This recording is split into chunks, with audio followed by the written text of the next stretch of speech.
I sat in the corner of the bustling terminal, my backpack propped up against my feet, the dull hum of announcements and footsteps blending into white noise.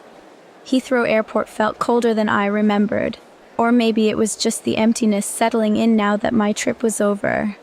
London had been everything I imagined, chaotic, beautiful, overwhelming, and now I was waiting for my flight back to Florida, replaying every memory like a slideshow. My time with Aunt Claire had been unforgettable. She'd taken me to museums, parks, and her favorite vintage shops tucked away in narrow streets. But the moment that lingered most in my mind happened when I was alone, trying to navigate the London Underground during rush hour. It was pouring that day, so typical of London that I'd almost laughed. My umbrella had been useless against the sideways rain, and I was soaked through by the time I reached the station stairs. My suitcase, heavy with souvenirs and regret for overpacking, felt like it was filled with bricks. I had barely made it halfway down when the strap of my bag slipped from my shoulder, sending me stumbling. "Let me help you," a voice said behind me, deep but laced with exasperation. Before I could protest, a guy soaked to the bone like me hoisted my suitcase as if it weighed nothing. "You're brave carrying something like this at this time of day," he muttered, his British accent sharp and teasing.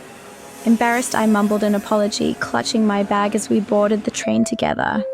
I wanted to disappear into the crowded car, but as I glanced at him, I noticed the guitar case slung over his back. "Are you in a band?" I asked, desperate to distract myself from my wet hair plastered to my face. He looked surprised but nodded. "Yeah, we play at small venues around the city. Nothing big." Then his gaze flicked to my t-shirt, and he smirked. "You like the Strokes?" I nodded, my face heating despite the chill. "They're one of my favorites." "Mine too," he said, grinning. "Guess you've got decent taste." That was how it started, an impromptu debate over our favorite songs and albums, the rain and rush hour chaos forgotten.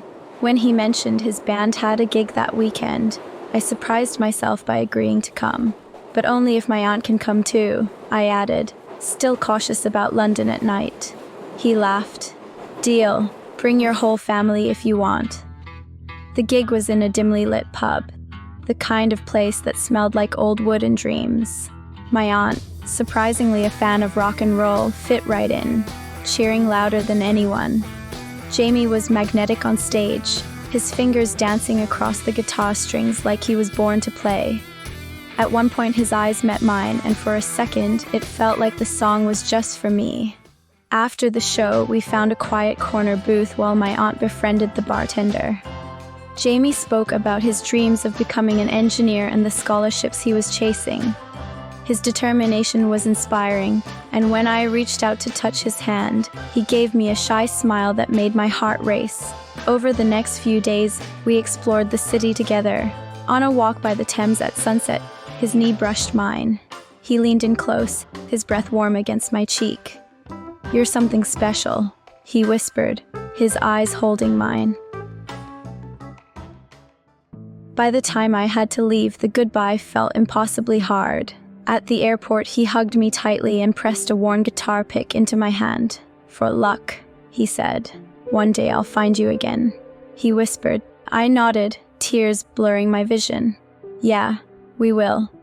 As I walked away, I glanced back to see him watching me, the promise of someday still lingering between us.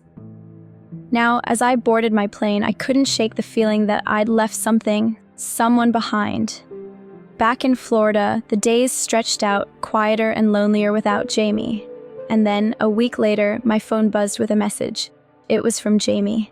"Guess who just got accepted to a university in Massachusetts? Looks like I'm coming to your side of the world." I stared at the screen, a grin breaking across my face. For the first time in days, the distance didn't feel so impossible.